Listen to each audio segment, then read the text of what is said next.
To Loudoun County, Virginia, where the first school board meeting will take place after new restrictions over who can speak there was announced last week. Loudoun County officials say they're doing this to prevent fewer outsiders and hear from more locals, but it appears one man may have found a way to get around this. Fox 5's Stephanie Ramirez is live outside the Board of Education headquarters in Ashburn with more. Stephanie? Hey, Rob, so we just heard from this person on WMAL this morning talking about how he spoke out at his own Board of Education meeting in Tennessee. Well, now the same person wants to speak here so badly tomorrow that he apparently took out a lease in the neighborhood to be eligible to do so. This person, this is Matt Walsh, he tweeted, "How do you do, fellow Virginians?" after telling his over 672,000 Twitter followers about his new lease in the area. Walsh is a conservative blogger and podcaster who has been more vocal about the Loudoun County Schools transgender policy.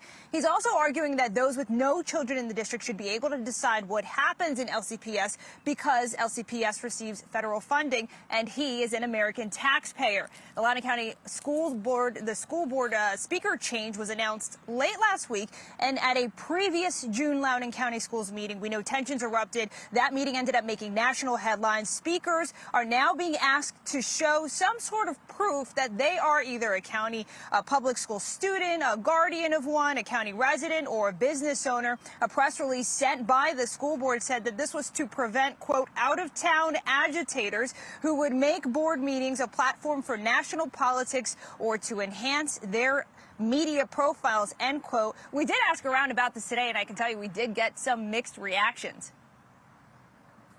I feel that they're taking away voices, that they don't want people to be heard, and they're trying to silence someone who doesn't agree with them.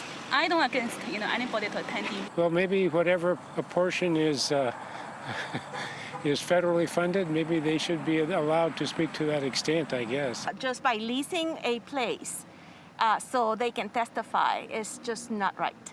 If you don't have a child in the county, why would you want to testify?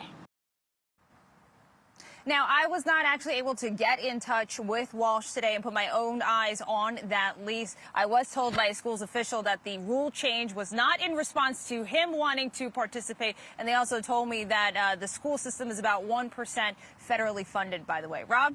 Well, Stephanie, what constitutes as proof for some of the speakers to sign up? And do we know how many are expected to speak tomorrow? Yeah, so some of the items of identification that were listed included a driver's license, a 2021 utility bill here, a lease agreement, an employee or a student ID, or some kind of email from the school. Now, I can tell you for tax purposes in the state, you do have to be in Virginia. Online, it says for so many days to actually be considered a Virginia resident, but the information put out by LCPS does not clarify that. When I talked to the school official, I was told that if Walsh does present a proper lease agreement, that he will likely be able to speak tomorrow, and he is on that list of around 60 people already signed up to speak. Rob, back to you. Sounds like he is doing a lot to get his word heard at this meeting. All right, Stephanie Ramirez, thank you.